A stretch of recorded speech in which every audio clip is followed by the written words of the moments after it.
Mesdames, Messieurs, bonsoir et merci de préférer la télévision nationale. Au sommaire de cette édition, valorisation du potentiel maritime guinéen. La préparation des projets dédiés à l'économie bleue a été lancée ce matin. L'atelier va poser les bases des réformes et investissements nécessaires pour faire de la mer et des voies fluviales des véritables leviers de croissance. En Guinée, au compte de 2025, des réalisations majeures, des chantiers structurants et des actions stratégiques ont permis de façonner le développement des infrastructures et des transports.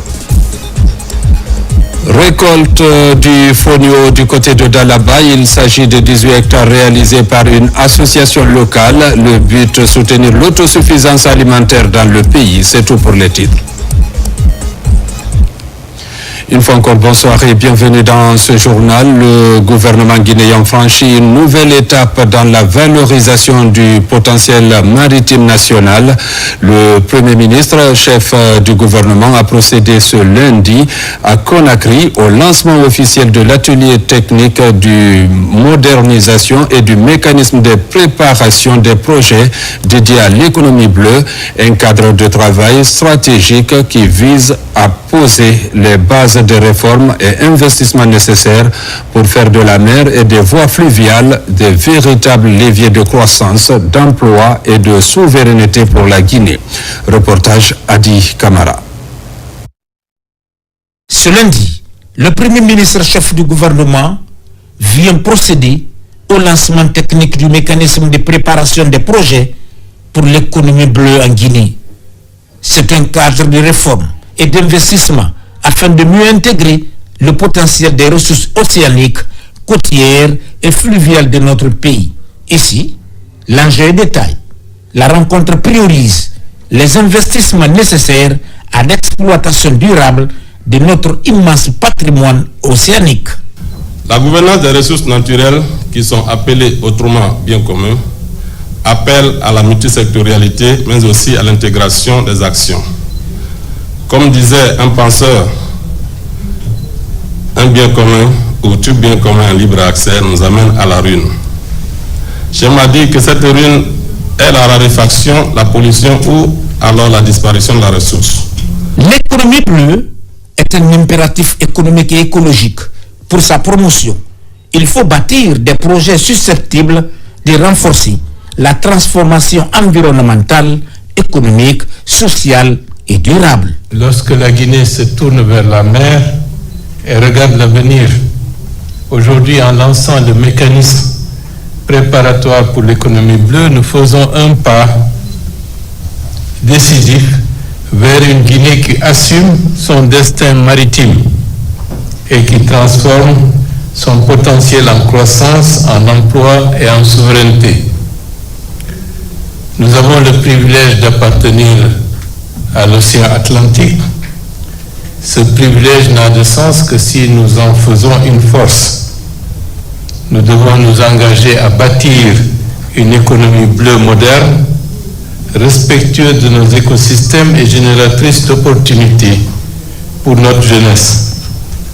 Une économie qui s'appuie bien entendu sur la science, l'innovation, la concertation et sur l'excellence de nos compétences nationales. Le gouvernement guinéen et ses partenaires entendent développer des outils de gestion de projets et de suivi adaptés aux spécificités de l'économie bleue durable.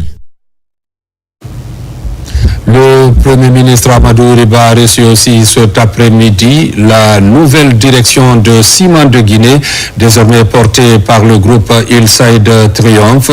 Une rencontre stratégique consacrée à l'avenir du secteur cimentier, à la modernisation de l'entreprise et à son rôle dans les grands chantiers nationaux. Au sortir de l'audience, le porte-parole de la délégation s'est prêté aux questions de la presse. Il est au micro de Ousmane Bangoura. Ciment de Guinée a pu trouver des solutions pour son déchargement de matières premières dans un port du pays et du coup n'est pas nécessairement concentré au niveau du port autonome de Conakry où toutes les entités se retrouvent assez congestionnées. Donc l'idée c'est de faciliter, de permettre la circulation des biens et aussi encore plus d'assurer le bon fonctionnement des projets de l'État, de l'administration, du gouvernement. Donc c'est un peu par ça que je dis que nous, Ciments de Guinée, nous sommes plutôt pourvoyeurs de solutions et accompagnateurs de cette administration guinéenne. Ce que vous devrez savoir, nous avons des ambitions d'être encore plus proches de nos clients, de nos consommateurs, de contribuer encore plus à la construction de ce pays parce que nous sommes le ciment de Guinée. Nous avons été le moteur, nous serons le moteur de la construction dans ce pays. Nous avons beaucoup d'ambition, nous avons des objectifs d'utiliser encore plus du matériel local. Nous avons des objectifs de créer de la valeur au local et que de continuer à faire des opérations comme ça se fait aujourd'hui. Mais les objectifs sont nets. Je pense que vous aurez le temps de les découvrir au fur et à mesure qu'on évolue. Et cette équipe ici est prête à tout et pour arriver à de meilleurs lendemains dans l'objectif de croissance du pays. Santé, mise en service de la centrale de production d'oxygène médical de Mamou, située dans l'enceinte de l'hôpital régional. Elle va assurer la fourniture de l'oxygène aux hôpitaux préfectoraux de Mamou, Dalaba et Pita. Reportage Tierno Maroufba, Mohamed Mpati Kamara. Elle constitue désormais la 6e centrale de production d'oxygène médical à l'intérieur du pays. La centrale de l'hôpital régional de Mamou pourrait produire environ 140 bouteilles d'oxygène par mois. Avec des installations modernes, cette centrale permettra aux hôpitaux de la région de Mamou d'avoir une autonomie en matière d'oxygène. La mise en service de cette centrale d'oxygène marque un tournant décisif dans l'offre de soins de la région de Mamou. Elle permettra désormais d'assurer un approvisionnement régulier et autonome en oxygène médical, non seulement pour l'hôpital régional de Mamou, mais aussi pour les 2 hôpitaux préfectoraux de Dalaba et de Pita, ainsi que pour l'ensemble des centres de santé de la région. Ces infrastructures traduisent une volonté commune de sauver des vies, de renforcer notre système de santé et de donner à chaque enfant une réelle chance de vivre et de s'épanouir. Avec la production d'oxygène sur place, la prise en charge des pathologies respiratoires sera désormais assurée dans cette structure hospitalière. Cette politique du gouvernement, à travers le ministère de la Santé, vise à répondre efficacement au manque de cet élément vital dans les hôpitaux de l'intérieur du pays. À travers des investissements structurants, comme ceux que nous célébrons aujourd'hui, la Guinée continue de moderniser ses infrastructures sanitaires, d'améliorer l'accès aux soins et de renforcer la sécurité sanitaire sur l'ensemble du territoire national.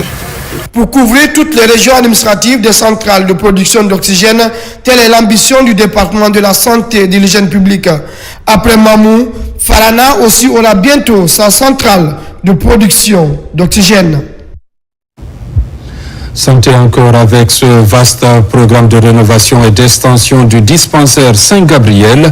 Les travaux prévus sur une période de 9 mois devront permettre d'améliorer la qualité des soins et d'augmenter la capacité d'accueil du centre. La cérémonie de pose de la première pierre a été présidée par son éminence, le cardinal Robert Sarah. Reportage Pascaline Yomalo, Marie-Angélique Bangoura. Le dispensaire Saint-Gabriel soigne, accompagne et soulage les populations de Matoto, de Conakry et des localités environnantes, avec une attention particulière portée aux plus vulnérables. Après 40 décennies de services ininterrompus, l'infrastructure amorce une nouvelle étape de son histoire. Grâce à la pose officielle de la première pierre, présidée par le cardinal Robert Sarah, une phase de modernisation et d'extension est désormais engagée. Celle-ci permettra dans 9 mois de doter le centre d'un cadre médical plus adapté et performant. Nous avons dû créer une maternité il y a quelques années et aujourd'hui, l'affluence continuelle de malades et des personnes qui viennent frapper à la porte de ces dispensaires Saint-Gabriel. Porté par l'Église catholique de Guinée et soutenu par plusieurs partenaires techniques et financiers, ce projet ambitionne de renforcer le rôle humanitaire du dispensaire Saint-Gabriel dans le système de santé publique. Je tiens ici à saluer l'Église de Guinée et spécifiquement l'archidiocèse de Conakry qui gère plus de 17 centres de santé à travers le pays. Elle constitue un partenaire précieux pour le ministère de la Santé. L'objectif est clair, préparer les 40 prochaines années du dispensaire Saint-Gabriel.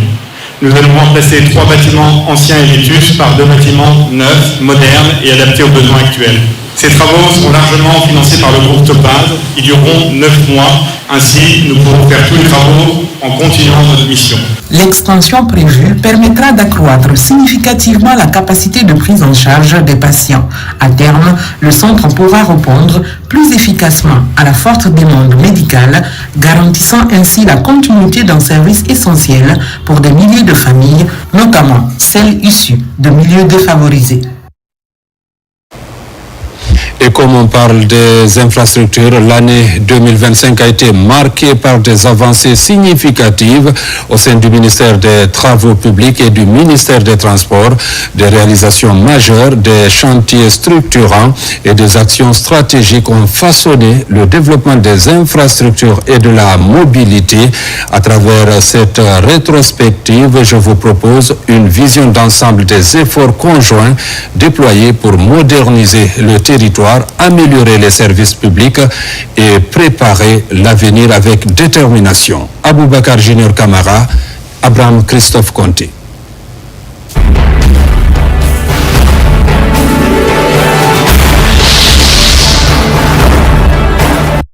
Depuis l'arrivée du CNRD à la magistrature suprême du pays, la construction des infrastructures routières reste et demeure une question centrale du développement national. Des routes nationales aux ouvrages hydrauliques, en passant par les voiries urbaines et les projets de réhabilitation d'urgence, un vaste chantier est ouvert à tous les niveaux. À Conakry, l'initiative présidentielle octroie 214 km de voiries urbaines aux municipalités, avec 5 ponts réalisés sur les points stratégiques comme Kassonia par exemple.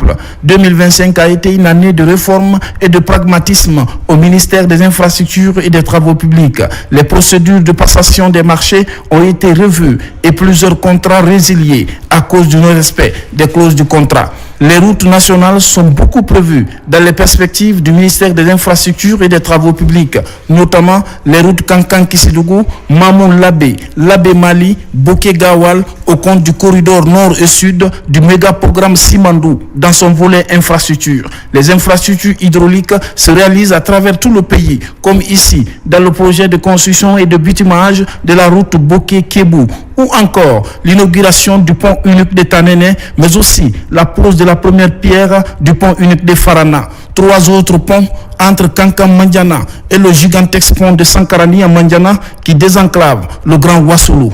Depuis l'arrivée du CNRD, le pays vibre au rythme des machines de développement des infrastructures routières. Sous le leadership du ministère des Transports, l'année 2025 s'achève sur une note de satisfaction au sein des départements. Les réformes engagées depuis 3 ans commencent à produire les résultats tangibles dans l'ensemble des secteurs des transports. Dans le domaine du transport aérien, le ministre a poursuivi les travaux de l'extension et de modernisation de l'aéroport international Ahmed Sékou Touré de Conakry avec la mise en service des nouveaux pavillons VIP et d'un système de contrôle de sûreté renforcé. À côté, le terminal fret pour les cargos. La Guinée a également obtenu le nouveau accord bilatéraux de services aériens avec plusieurs pays africains et européens, favorisant une meilleure connectivité internationale. Par ailleurs, la compagnie Guinée Express multiplie ses vols domestiques sur les axes Conakry-Kankan et Conakry-Labé. Dans le secteur ferroviaire,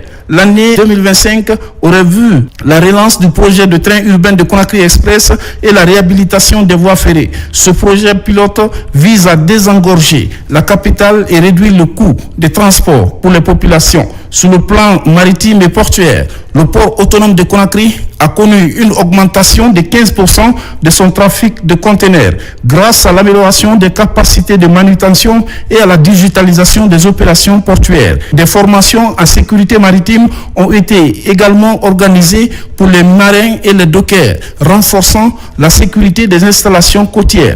Avec ces avancées, le ministère des Transports réaffirme sa volonté de faire du secteur un levier essentiel de développement économique et social du pays. L'année 2026 s'annonce promoteuse pour la poursuite des grands chantiers, notamment la digitalisation du réseau des transports publics et le déploiement du système de gestion du trafic routier à Conakry. Des résultats encourageants qui traduisent l'engagement du gouvernement à moderniser le secteur des transports publics en Guinée.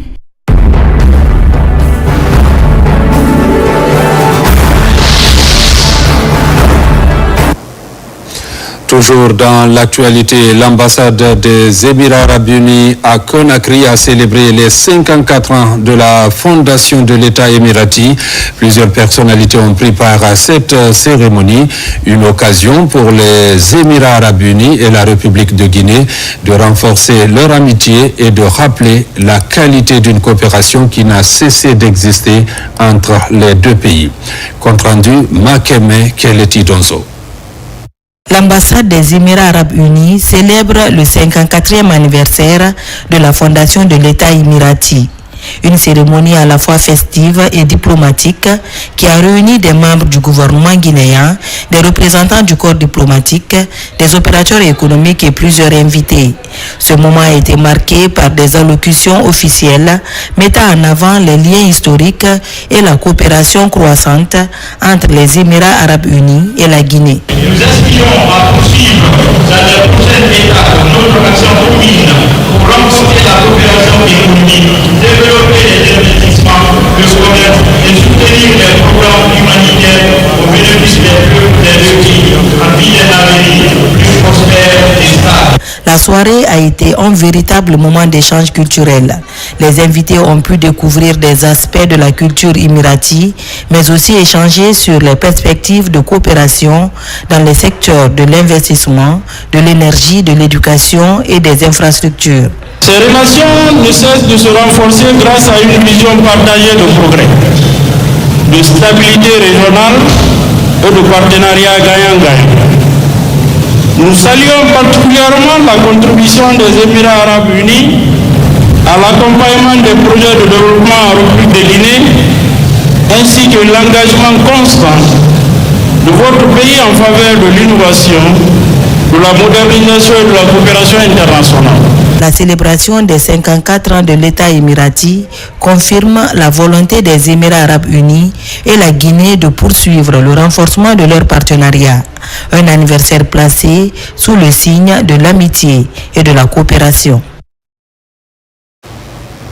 La Société africaine francophone d'ophtalmologie et la Société guinéenne d'ophtalmologie ont clôturé leur congrès conjoint, une rencontre d'envergure qui a réuni près de 400 participants, spécialistes, chercheurs et étudiants venus de plusieurs pays du continent. À l'issue de la rencontre sous-régionale, un certain nombre de recommandations majeures ont été retenues. Suivez le compte-rendu de Adia Toubari. Au total, les congressistes ont présenté 136 communications scientifiques, animé 5 panels de haut niveau et tenu 4 conférences plénières autour des grandes problématiques ophtalmologiques, notamment la lutte contre les glaucomes primitifs à angle ouvert, les nouvelles techniques chirurgicales et l'amélioration de l'accès aux soins. Au terme des travaux, les participants ont formulé plusieurs recommandations fortes.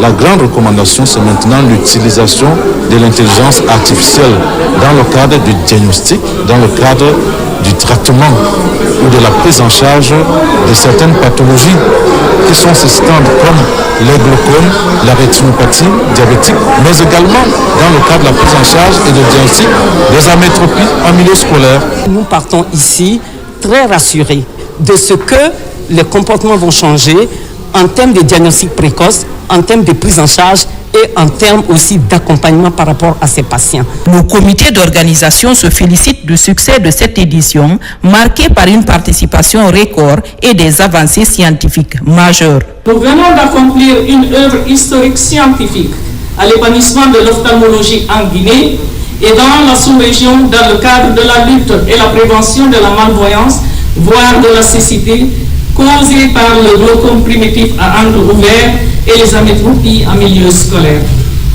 Soyons donc chacun dans sa sphère d'activité et de responsabilité des leaders d'opinion et des acteurs avisés et engagés pour la poursuite de cette œuvre. Une édition réussie, applaudie par les participants, qui positionne davantage la Guinée comme une plateforme scientifique en pleine montée. Rendez-vous est désormais pris pour les prochaines rencontres à Niamey au Niger, avec l'ambition partagée de faire reculer les maladies oculaires et de garantir une meilleure santé visuelle aux populations africaines. Début ce matin à Conakry de la formation de plusieurs journalistes sur l'intelligence artificielle au service des médias pour une couverture électorale efficiente et responsable, organisée par l'AGIPEL avec le soutien des Nations Unies. L'événement a été marqué par la présence du président de la HAC et du ministre de l'Information. Les détails dans ce reportage de Tierno Ousmane Diallo. Avec le développement de l'intelligence artificielle, de nouveaux défis émergent et poussent à une adaptation dans de nombreux corps de métier. Pour les journalistes, l'intelligence artificielle offre de nouvelles opportunités, mais aussi appelle à une plus grande vigilance, notamment en période électorale, dans le traitement de l'information. Pour aider les hommes de médias à mieux travailler en tenant compte des nouvelles réalités avec l'intelligence artificielle, l'Association guinéenne de la presse en ligne, AGIPEL, avec le soutien des Nations Unies, entreprend un programme de formation à destination de 50 journalistes. L'intelligence artificielle, en effet, n'est pas un concept abstrait.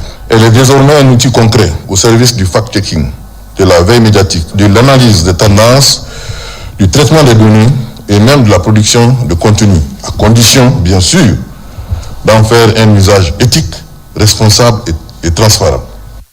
En leur donnant des outils adaptés et les compétences actualisées, nous renforçons la démocratie. En les aidant à se protéger de la manipulation de l'information, nous protégeons toute la société. En les utilisant pour travailler avec l'intelligence artificielle, nous préparons la Guinée offensive. La thématique de l'intelligence artificielle et la pratique d'un journalisme responsable en période électorale revêt pour le ministère de l'Information et de la Communication et la haute autorité de la communication une importance capitale. L'intelligence artificielle vous permet d'aller très vite, plus loin. Vous dépassez le cadre privé de la correspondance pour en faire plutôt une communication de masse, d'où votre responsabilité. L'intelligence artificielle n'est pas là pour vous remplacer, pour prendre possession de votre jugement, mais pour renforcer vos capacités. Toutefois, son usage dans les médias doit s'accompagner d'une vigilance accrue, respect de la neutralité journalistique, protection des données professionnelles des citoyens, préservation de la confiance du public dans les institutions et dans les médias. Cette formation vous donnera les clés pour utiliser l'intelligence artificielle avec discernement, afin que votre mission d'informer reste fidèle aux valeurs de vérité, de citoyenneté et de transparence. La formation va durer 3 jours et sera sanctionnée très certainement, entre autres, par l'élaboration d'une charte d'éthique sur l'utilisation de l'intelligence artificielle durant cette période électorale. Et puis, cette décision de la Haute Autorité de la Communication porte en suspension d'un journaliste. Vu la Constitution, vu le décret D 2025-0226 PRG-SGG fixant les dates d'ouverture et de clôture de la campagne pour l'élection présidentielle du 28 décembre 2025, vu la décision numéro 16 HAC P25 relative à la couverture de l'élection présidentielle du 28 décembre 2025 par les médias de service public, considérant le rapport de monitoring de la HAC de l'émission autour de la transition du dimanche 7 décembre 2025 diffusée sur Parlement TV, constatant que dans cette émission dirigée par le journaliste Boubacar Koïla Diallo, les intervenants font un jugement de valeur sur les candidats en liste pour l'élection présidentielle du 28 décembre 2025, considérant que le manque de neutralité de cette émission est de nature à influencer l'électorat, considérant l'autosaisine du collège de la HAC pour examiner cette émission diffusée en période de campagne électorale. La haute autorité de la communication, après en avoir délibéré en sa séance plénière ordinaire du lundi 8 décembre 2025, décide, article 1er, Monsieur Boubacar Koïla Diallo, animateur autour de la transition de Parlement TV, est suspendu jusqu'à nouvel ordre pour avoir animé une émission dans laquelle les intervenants ont manqué de neutralité entre les candidats en liste pour l'élection du président de la République. Ce conformément aux dispositions des articles 39 et 40 de la loi organique L 2010-02 CNT du juin 2010 portant sur la liberté de la presse, des articles 5 et 52 de la loi organique L 2020-0010 AN du 3 juillet 2020 portant attribution, composition, organisation et fonctionnement de la haute autorité de la communication et des articles 69, 70 et 71 du Code électoral. Article 2. La présente décision qui prend effet à compter de la date de sa signature sera enregistrée et publiée au journal officiel de la République. Conakry, le 8 décembre 2025 pour la haute autorité de la communication, le président Boubacar Yassine Diallo ont siégé Elhadj Fodebouya Fofana, Elhadj Djelimori Dioubate, Ahmed Kami Kamara, Adja Sarata Diallo, Mariama Kamara, Oumoul Khairi Chérif, Fanta Dopavogi, Mariama Donzo, Amadou Touré. En Guinée, le Centre des jeunes dirigeants d'entreprise lance son année 2025-2026 sous le signe de l'intelligence artificielle.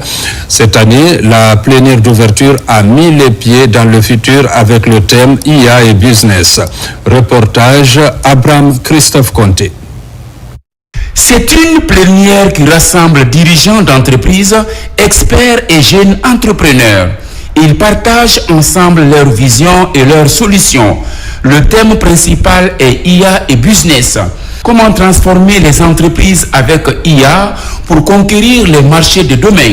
Le sujet est au cœur des préoccupations de toutes les organisations de la start-up.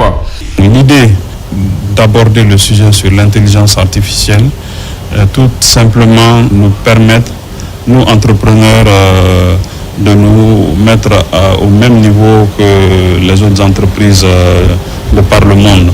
On ne veut pas rester en marge de cela, on veut se performer et être plus réactif, plus productif selon nos différentes activités. À travers cette plénière, les idées convergent pour mettre en valeur la révolution industrielle de l'intelligence artificielle et les progrès enregistrés dans le domaine avec la participation des jeunes dirigeants d'entreprises des pays de la sous-région. Aujourd'hui, on doit accueillir l'IA comme étant un élément essentiel dans le processus de développement de tous les pays. Car l'IA est venue pour essayer de booster les affaires des entreprises évoluant dans le secteur du numérique. Et nul n'ignore aujourd'hui que l'IA doit être un élément fondamental dans nos critères de choix afin de pouvoir faire le business à travers le monde. Transformer nos entreprises pour conquérir les marchés de demain, ce défi s'impose aux jeunes dirigeants d'entreprises CJD. La rencontre met également en avant les opportunités de croissance pour beaucoup de leaders présents. IA constitue un levier majeur pour conquérir de nouveaux marchés afin de mieux accélérer les progrès en termes d'innovation. Validation des travaux axés sur la chaîne de valeur du cacao en Guinée, un dialogue multi-acteurs pour la relance de la filière afin de répondre aux défis de production, de commercialisation et de préservation de l'environnement. L'enjeu est de mettre en œuvre de façon inclusive une transition stratégique vers une économie durable. Reportage Souleymane Kamara, Fodé Kamara.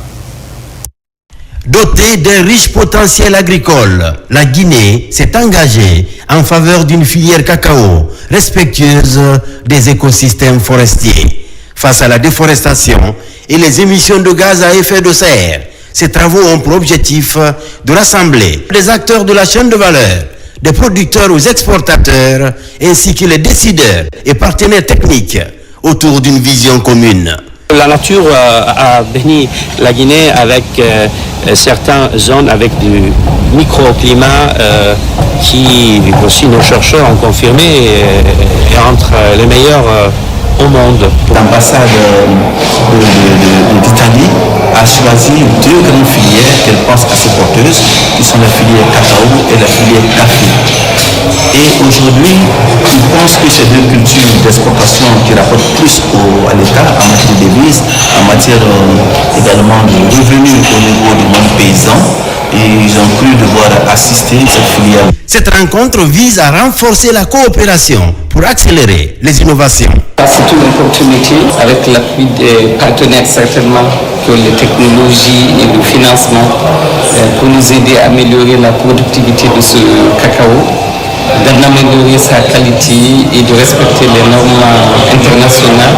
Engagé dans une dynamique de modernisation, l'Institut de recherche agronomique de Guinée œuvre pour répondre aux priorités stratégiques nationales. L'action pour la filière cacao s'articule autour de plusieurs piliers scientifiques. Par rapport à ces projets, il y a plusieurs défis. Il s'agit de trouver les meilleures variétés à travers les meilleures semences de cacao. Il s'agit également de trouver les meilleurs process, d'abord de production, ensuite de transformation et de commercialisation. À travers ce dialogue multi-acteurs, la Guinée pose les bases d'une filière cacao alliant performance économique, progrès social et préservation de la biodiversité. La solidarité internationale en action en Guinée pour lutter contre la faim. L'ambassade de Chine et le PAM renforcent cette action avec un soutien concret de 3,5 millions de dollars pour soutenir les efforts nationaux pour la sécurité alimentaire. Sona Sagno, reportage. Dans le but de renforcer les efforts du gouvernement guinéen en matière de sécurité alimentaire et de répondre aux besoins urgents des populations vulnérables, la République populaire de Chine, à travers son agence de coopération internationale pour le développement, vient d'accorder un financement de 3,5 millions de dollars au gouvernement guinéen via le ministère du Plan et de la coopération internationale. Dans ce contexte, l'appui du gouvernement de la République populaire de Chine, via son fonds de coopération Sud-Sud, constitue un signal fort de solidarité internationale. C'était une concrétisation de la responsabilité internationale de la Chine, une nouvelle expression de l'amitié profonde entre la Chine et la Guinée, ainsi qu'une étape importante dans la mise en œuvre des consensus des deux chefs d'État. Ce financement permettra au programme alimentaire mondial d'apporter une assistance alimentaire et nutritionnelle à plus de 42 000 personnes vivant avec un handicap, notamment dans les régions de Kankan, Bouké, Kindia et Zérékoré. La situation actuelle de la sécurité alimentaire en Guinée est particulièrement préoccupante. Le dernier analyse du cadre harmonisé et de la AGVSAM révèle que plus de 4 millions de personnes sont en situation d'insécurité alimentaire, dont une majorité en zone rurale. Dans ce contexte, le financement du gouvernement de la Chine vient à point nommé pour répondre aux besoins urgents des populations affectées. Une contribution majeure qui marque une avancée significative dans la lutte contre la faim et la malnutrition en Guinée. L'ambassadeur du Japon en Guinée était à son tour dans les districts de Bokaria, dans Kolaboui et Tarensi à Kamsar. Le but est de visiter les magasins de stockage de riz et de la cantine scolaire du programme alimentaire mondial PAM en faveur des élèves. Partout, l'ambassadeur s'est réjoui des actions de cette institution qui accompagne la Guinée. Younousa Tawel Kamara. Chants et danses de population du district de Bokaria, sous-préfecture de Kolaboui, pour accueillir l'ambassadeur du Japon en Guinée. Après cet accueil chaleureux, l'ambassadeur visite le magasin de stockage de riz du programme alimentaire mondial d'une capacité de 50 tonnes construit en 2024. À côté, un autre magasin en cours de réalisation et les travaux avancent à grands pas. De là, l'hôte de marque se rend dans le district de Tarinsa, sous-préfecture de Kamsar, pour visiter également la cantine scolaire. C'est avec un immense plaisir et un grand honneur que nous nous retrouvons aujourd'hui à Kamsar, dans l'école primaire de Tarinsa, pour célébrer un partenariat exemplaire. Le gouvernement guinéen, à travers le PAM, arrive à se tenir des milliers de courriers ici des zones rurales avec un repas nutritif. À l'école élémentaire de Tarinsa se trouvent des élèves venus des différents villages de la contrée. Et tous les jours, ils reçoivent des repas pour améliorer leurs conditions d'études. Votre rôle en tant qu'ambassadeur est essentiel pour renforcer ces liens et forger de nouvelles possibilités d'assistance. L'école guinéenne est une priorité pour le gouvernement guinéen. Aujourd'hui, nous sommes là pour les cantines scolaires. Qui parle de cantines scolaires parle de motivation des parents, des enfants et des enseignants. Le programme de l'alimentation scolaire du PAM est une manière d'encourager la scolarisation des enfants de la contrée, mais surtout favoriser la fréquentation et le maintien de ces nombreux élèves à l'école élémentaire de Tarinsa. Intéressons-nous aussi à la récolte du fonio. Plus de 18 hectares réalisés cette année à Pellal, dans Kala, par une association de la localité. Cet exploit force l'admiration. Autorités et partenaires saluent les efforts des paysans. Reportage Mamadou Patebalde. Dans le but de promouvoir l'autosuffisance alimentaire, les habitants du district de Pellal, dans la préfecture de Dalaba, unissent leurs forces. Ce champ de fonio de près de 9 hectares est l'œuvre du groupement agricole Portal Remarena de cette localité.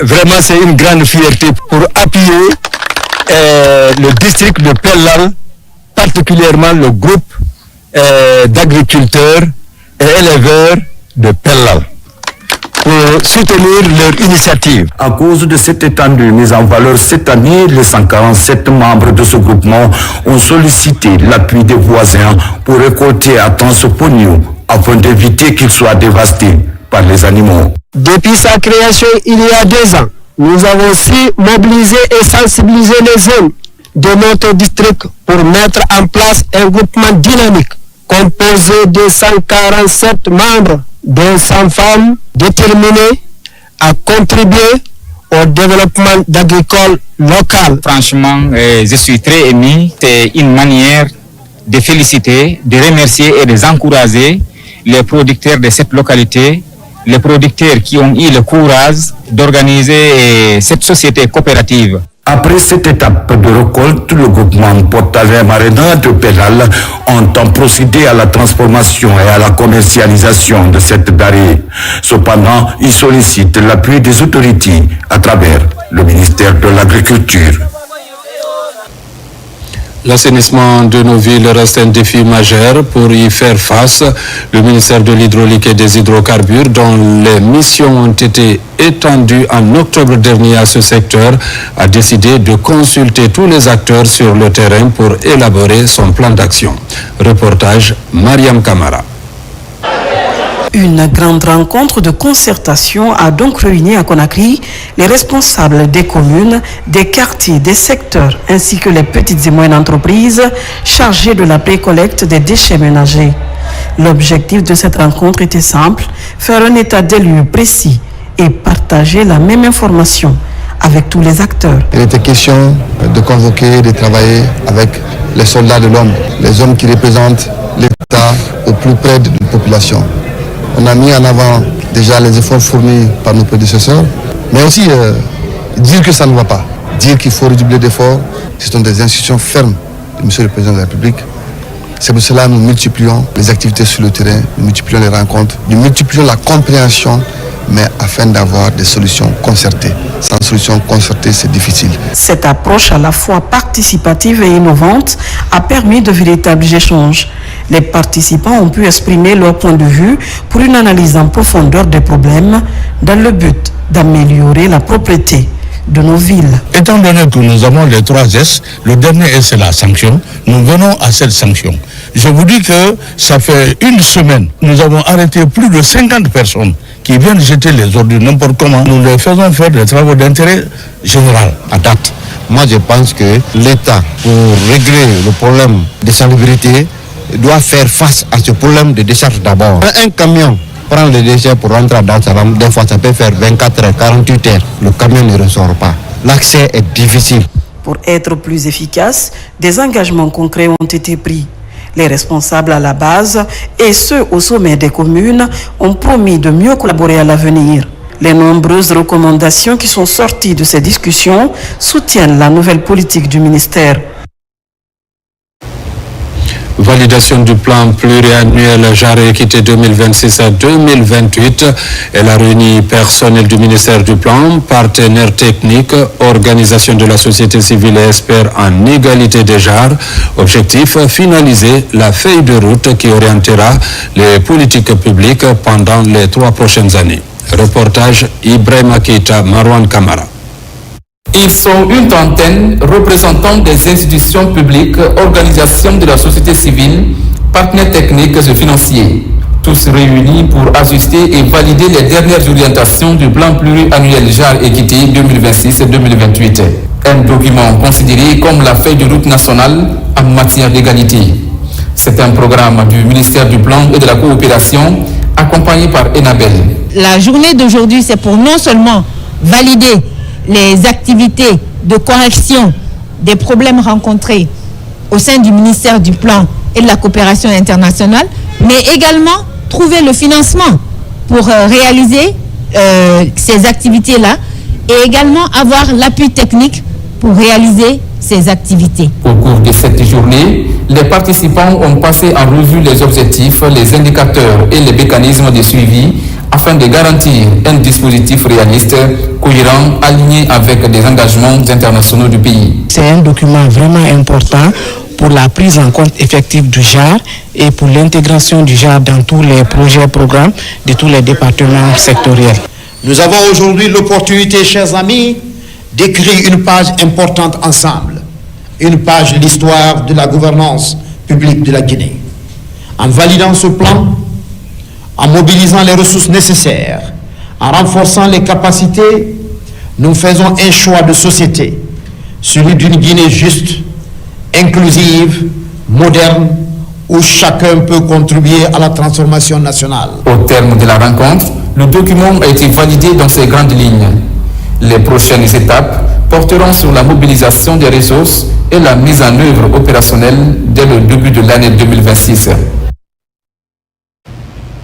La vulgarisation de la bonne gouvernance et des principes démocratiques au cœur des activités de la société civile guinéenne.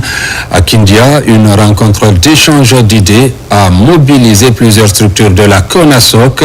Ce renforcement de capacité vise à renforcer le leadership des acteurs pour contribuer au développement socio-économique en cette période de transition. Reportage Aboubakar Diaby. C'est un traditionnel exercice qui continue de mobiliser tous les acteurs de la société civile de la ville des Agrumes.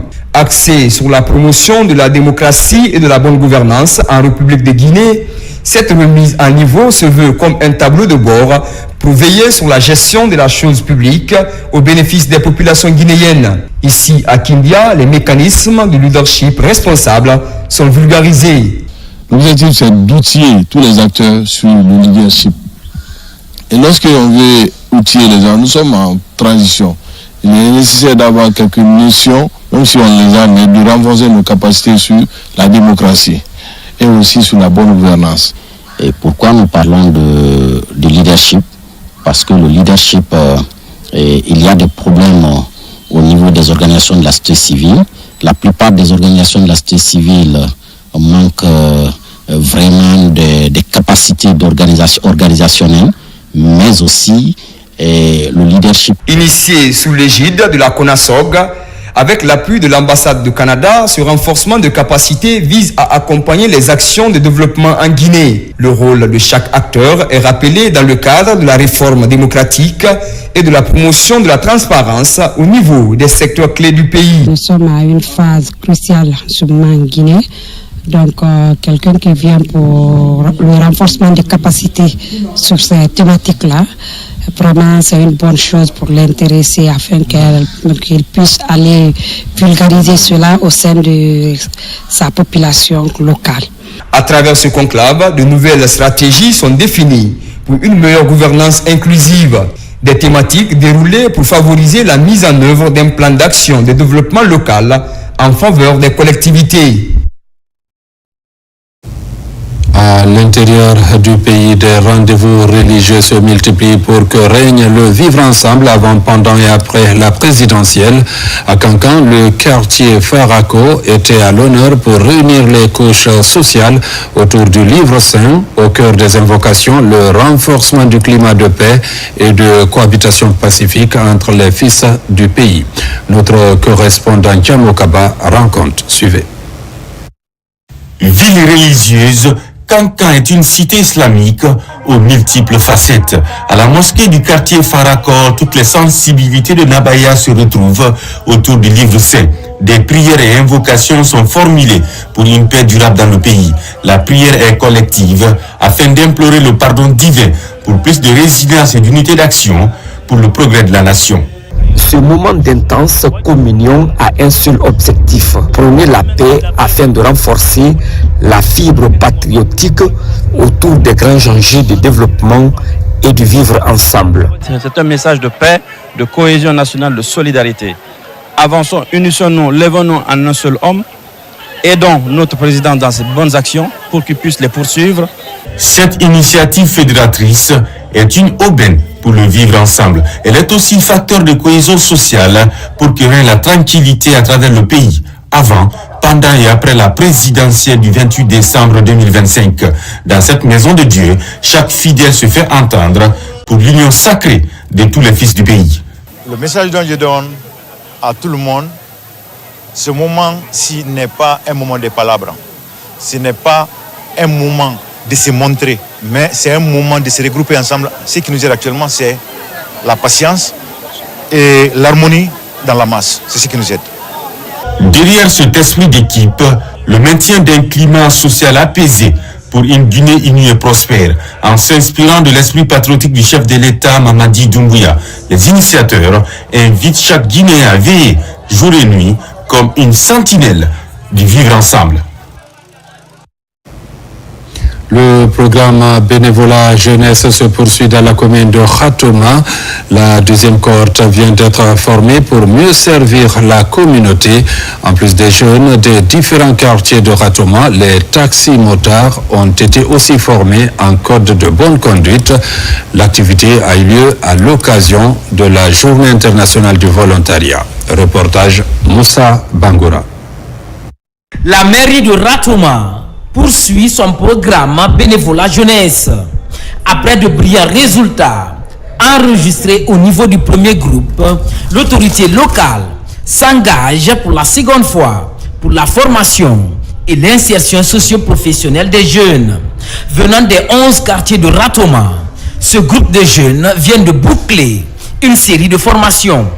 À l'occasion de la Journée internationale du volontariat, ces jeunes ont été magnifiés. Nous encourageons ces genres d'initiatives pour que le volontariat et le bénévolat soient vraiment un levier de paix, de cohésion et d'unité et de développement. C'est une grosse initiative et que les autres communes pourraient emboîter pour le développement local.